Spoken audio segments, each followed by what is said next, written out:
Bem-vindo a mais esta reflexão.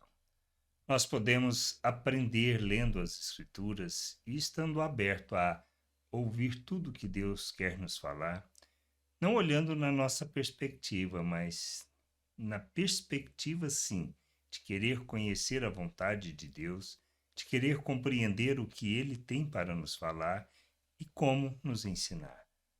Se a gente olha desta maneira, talvez a gente comece a perceber coisas que até então a gente não tinha se atentado, nas palavras, no cuidado, nas coisas que acontecem, que nos lembra de muitas situações que aí a gente aprende, que mesmo que parece ser impossível, nós vemos que nos detalhes tem a mão de nosso Deus, o seu cuidado na realizar, na manifestação da sua soberania.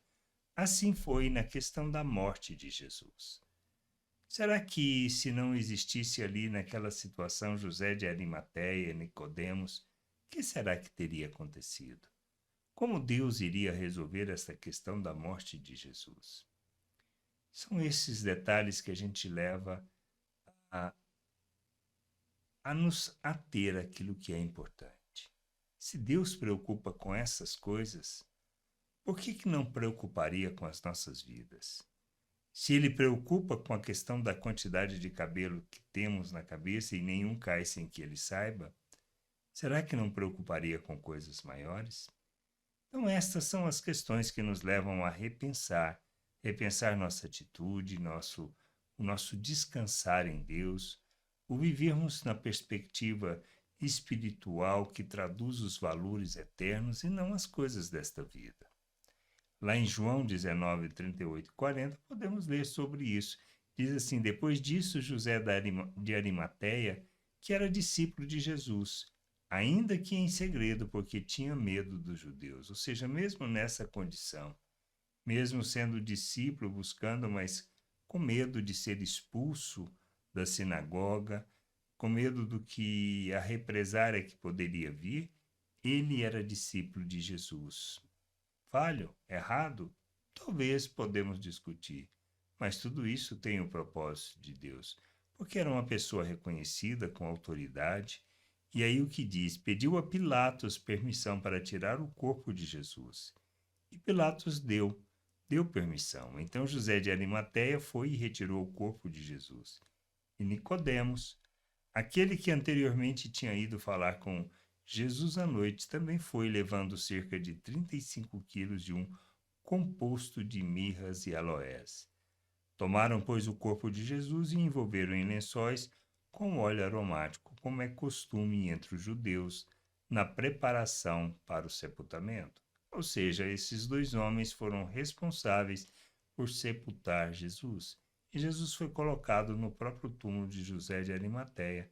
Por isso que fala que entre os nobres isto aconteceu.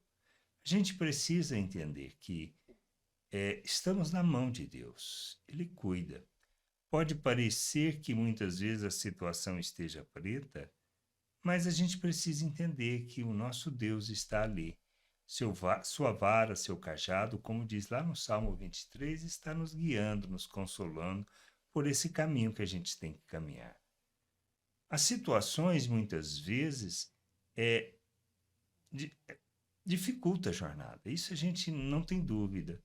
Mas o que a gente precisa é andar confiante de quem está no controle é Deus.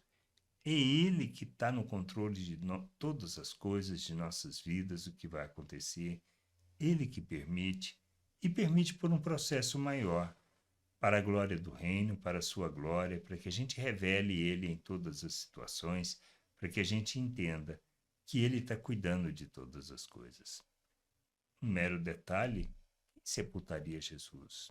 Talvez os discípulos. Em que situação, em que condição, quando poderia ser retirada da cruz? Talvez, dentro do costume romano, não seria naquele dia. Então a gente precisa ver essas coisas e olhar estes detalhes e ver o cuidado de Deus e não nos preocuparmos com as situações que a gente possa estar passando, as circunstâncias, as lutas, os problemas. Mas o que a gente precisa entender é: Ele está no cuidado de tudo. Por isso, não temos o que temer. Se Ele cuida de certos detalhes que a gente muitas vezes nem pensa sobre, se Ele sabe que a quantidade de fios de cabelo e se Ele tem, vamos dizer assim, todo o controle que nenhum fio de cabelo cai sem que Ele saiba, por que preocupar? Por que vivermos ansiosamente? Nós precisamos atentar a esses detalhes das Escrituras que nos ensinam muito, muito sobre a vontade de Deus. E, e é nestes detalhes que a mão dele se revela, seu cuidado por nós, seu amor, nos conduzindo à maturidade e à compreensão da sua vontade. Graça e paz sobre a tua vida. Amém.